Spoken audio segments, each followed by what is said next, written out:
True Nightlife Crimes of Atlanta. Episode 1.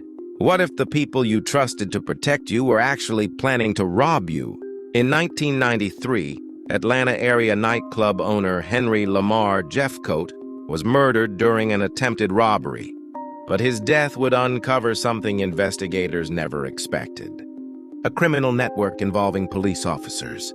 Henry Lamar Jeffcoat was 50 years old and the owner of the Gold Rush Show Bar in Atlanta. The club was a successful adult entertainment business, but it also handled large amounts of cash. And investigators later learned that Jeffcoat had already been the victim of robberies before his death. On February 10, 1993, Jeffcoat left his club and headed home. As he entered his garage, two armed men allegedly followed him inside. But Jeffcoat wasn't completely defenseless. He was carrying a handgun. A shootout followed. Jeffcoat managed to wound one of the attackers, but the other gunman fired repeatedly. Jeffcoat was shot 9 times. He died inside his own garage. When police arrived, they found shell casings inside and outside the vehicle and blood that investigators believed belonged to one of the attackers. The suspects had escaped through the garage. At first, investigators were looking at a robbery gone wrong. But then a tip changed everything. Investigators began looking into 2 Riverdale police officers, Mark McKenna and James Batzel. McKenna had a gunshot wound to his face, and investigators eventually learned that he had been involved in the robbery. According to investigators, McKenna began cooperating and revealed that other people were involved.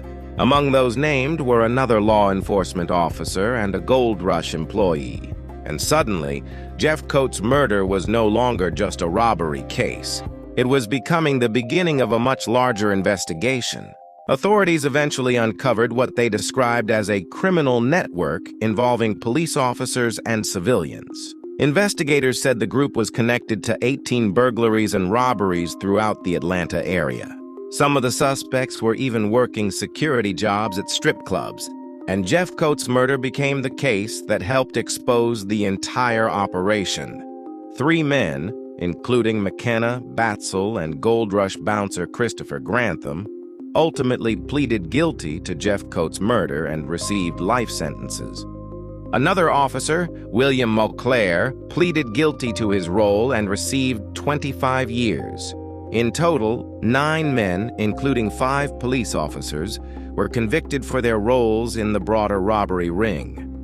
Lamar Jeffcoat was murdered in his own garage, but his death exposed a criminal network that reached far.